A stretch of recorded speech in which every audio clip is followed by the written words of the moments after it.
The Old Pros, they're a theater educational group, but there's so much more, and they've got a great show coming up. We're going to be talking with Gila Zalan and Kathleen Kenahan about their big show coming up. You guys have it's kind of an ode to another show. You made an original. It's a Laguna Woods instead of a Paris show. Well, welcome to the program.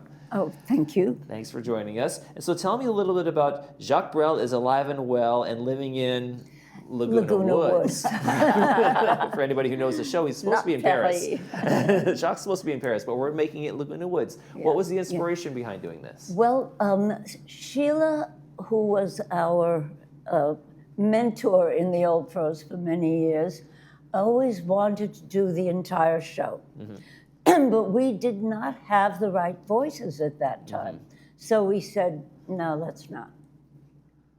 Unfortunately, Sheila died, and I wanted to do something to resurrect her memory. And I decided we can't do the show, but we have the voices now. Okay. So let's write a show about how Jacques Brel got to be. Okay. So I did. And then we put all these wonderful voices together, and we handed them over to Kathleen. And Kathleen, you're our music person here. You're doing all the music for the show. You help coordinate it and then all that. And the show, by the way, folks, it was up on the screen, but May 28th, the show is coming up that people can go see. So tell us about putting together, 11 songs for this thing? Yes, it's 11, yeah. There were twice that many in the original. Mm-hmm. But what I think is so wonderful is that Gila has written a narrative about Jacques Brel and how the show came about. Mm-hmm. So for me, it's a little bit more interesting because there's a story along with the songs. Mm-hmm. Mm-hmm. And it's just an incredible story. I don't think I've ever seen or heard music as interesting as Jacques Brel. Okay. It's not the typical, I love you truly, you know that. Nothing wrong with that. So, there's nothing wrong with that. But this is just fascinating. He writes about all different spectrums of the human experience.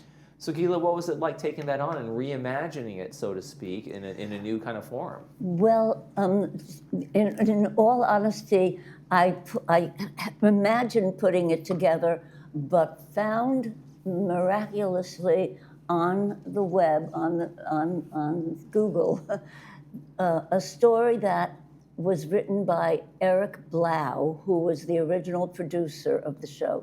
So I took his story and made it into a little narrative for people to, so I didn't take the whole thing, but a lot of it, so that we could have different people reading or speaking or telling the story of the people who were originally involved in the show. Okay. So when did the show first come out?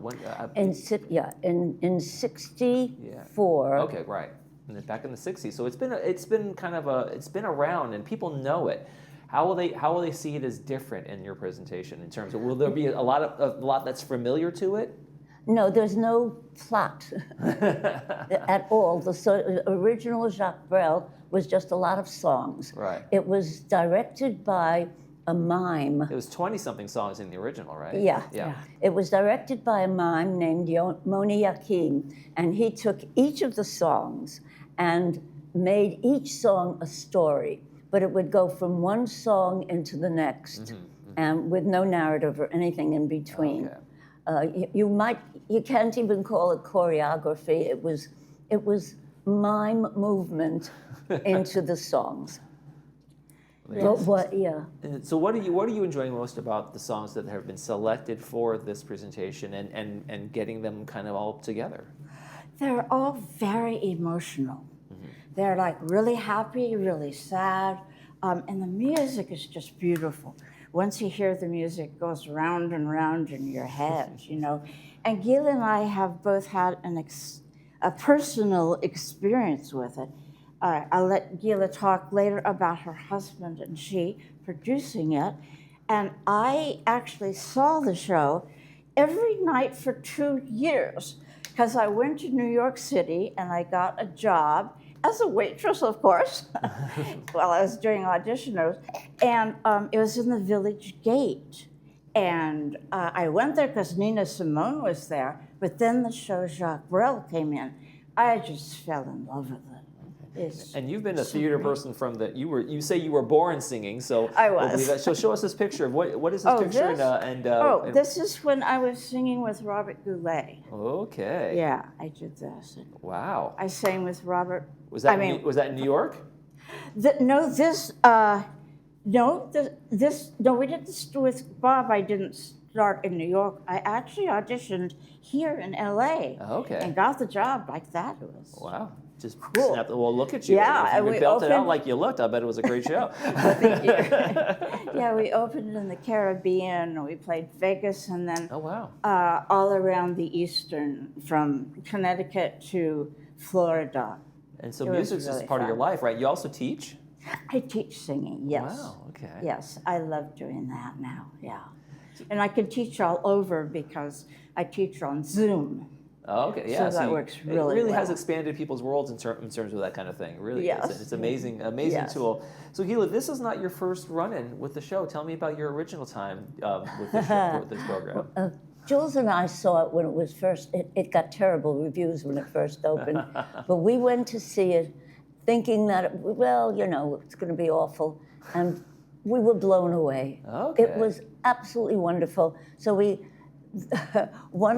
went to see it because the lead singer in the show was the sister of someone that was a friend of mine as I was growing up. So, and then it eventually, 4 years later, went to Broadway. And by that time, we knew Eric Blau and a few other people. And so we produced the show in Washington, D.C. and in Los Angeles. And we got rave reviews. And Eric Blau came to our show in Los Angeles and said it was absolutely the best production of it he had ever seen.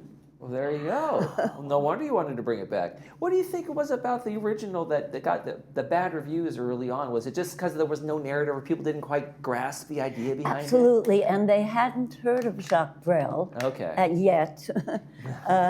And when they came back, especially Clive Barnes of the New York Times came and saw it after, like 1 year, and he gave it raves. There we go. And so all of the reviewers came back and then, yeah. Let's give this another Because try. Clive Barnes is Right, right. Well, it can be that way for some plays, right?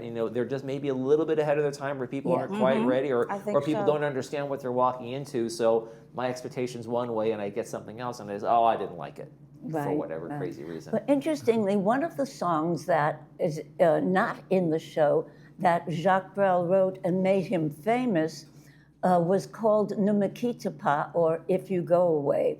And that was recorded by Frank Sinatra, Nina Simone, Neil Diamond, right, Jacques Brel himself. Right. Everybody. Yeah, everybody. a lot. Did Robert bring it out on your show? Robert Goulet? No. No, he didn't. He was Showed up. enjoying, if ever I would leave you. Do you have a single song that's one of your favorites? And are you singing in the show? Yes, Oh, I get yeah. to sing it. Okay. Well, since you did it, did you get to pick your favorite to sing? I did.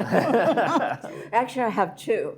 One that's is very cute. Really reminds me of a Frenchman I traveled through South America with very much. It's got a surprise ending to it. Okay. And then the other one is just a beautiful love song. All right, folks. Well, Yeah. Jacques Brel is alive and well in Laguna Woods, and it's going to be opening on Wednesday, May 28th. Doors open at 6:30 p.m. Show starts at 7 p.m. over at Clubhouse 7. I want to thank Gila and Kathleen for joining us Thank today. you. Thank you.